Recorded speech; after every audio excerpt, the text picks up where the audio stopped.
চুপচাপ বসে আছেন কিংবা ঘুমাচ্ছেন, নামাজ পড়ছেন কিংবা পবিত্র কোরআনুল করিম তেলাওয়াত করছেন, অথচ আপনার নামে ফেরেশতা গুনাহ লিখতে ব্যস্ত। কিন্তু কেন? অপরাধটা কি? একেবারেই কিছু করেননি তা তো নয়, কিছু তো একটা নিশ্চয়ই করেছেন। ঘুমিয়ে যাওয়ার একটু আগেই ফেসবুকে এমন কিছু আপনি শেয়ার করে ফেলেছেন, আমলের ফেরেশতার লেখনী যেন আপনার গুনাহ লিখে যাওয়ার প্রতিযোগিতায় নেমেছে। জি, আপনি হয়তো কোনো মিউজিক শেয়ার করেছেন, নয়তো কোনো সিনেমার খণ্ডাংশ, হতে পারে কোনো অভিনেত্রী কিংবা কোনো সংবাদ পাঠিকার ছবি। ওসব না করলেও আপনার প্রিয় স্ত্রীর ছবি সোশ্যাল মিডিয়ায় আপলোড করে হাজারো পরপুরুষকে দেখার সুযোগ করে দেননি তো? যদি করে থাকেন, ব্যাস গুনাহের অটোমেশন সুইচ আপনি অন করে দিয়েছেন। আপনার মৃত্যুর পরও সে লিখে যাবে এই গুনাহগুলো, এবং একেই বলা হয় গুনাহে দাঁড়িয়া। চলুন গুনাহে দাঁড়িয়া সম্পর্কে আরেকটু বিস্তারিত জানি। আবু হুরায়রা রাদিয়াল্লাহু তাআলা আনহু থেকে বর্ণিত, রাসূল সাল্লাল্লাহু আলাইহি সাল্লাম বলেছেন, যে ব্যক্তি সৎ পথের দিকে ডাকবে সে তার অনুসরণকারীর সমান সওয়াব পাবে, অথচ অনুসরণকারীর সওয়াব কমানো হবে না। অপরদিকে যে ব্যক্তি ভ্রষ্টতার দিকে ডাকবে সে তার অনুসরণকারীর সমান পাপের জর্জরিত হবে, অথচ অনুসরণকারীর পাপ মোটেও কমানো হবে না। গুনাহে দাঁড়িয়া হচ্ছে এমন, হয়তোবা গুনাহগুলো আপনি একবার করেছেন, কিন্তু তা লিপিবদ্ধ করা হচ্ছে বারবার।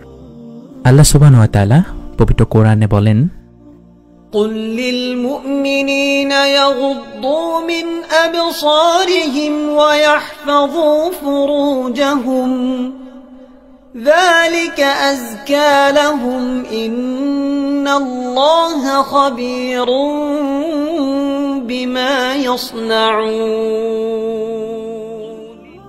হে নবী, মুমিন পুরুষদের বলে দিন তারা যেন তাদের দৃষ্টি সংযত রাখে এবং নিজেদের লজ্জাস্থানের হিফাজত করে, এতে তাদের জন্য রয়েছে পবিত্রতা।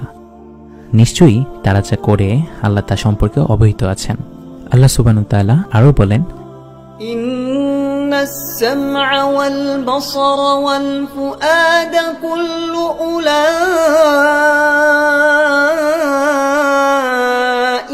কানা আনহু মাসউলা।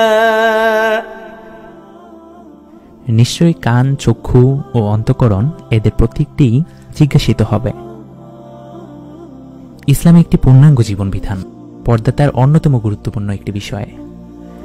অশ্লীলতা ইসলামে ঘৃণিত এবং পরিত্যাজ্য। আপনার মন এবং চিন্তাধারা পবিত্র রাখতে ইসলাম পর্দাকে ফরজ করেছে।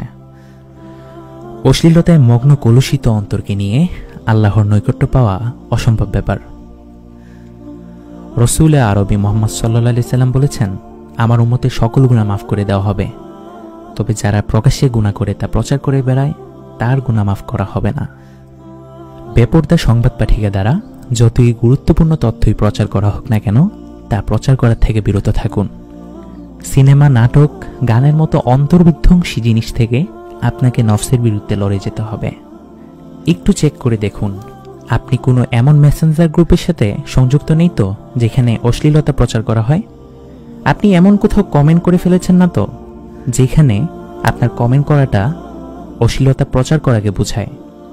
ফেসবুক স্টোরিতে কোনো বেপরদা নারীর ছবি কিংবা গান শেয়ার করছেন না তো? আল্লাহ আপনাকে এসব থেকে বিরত থাকার তৌফিক দান করুক। ওয়া মা তাওফিকি ইল্লা বিল্লাহ। আমিন। يا رجائي يا رجائي يا رجائي يا رجائي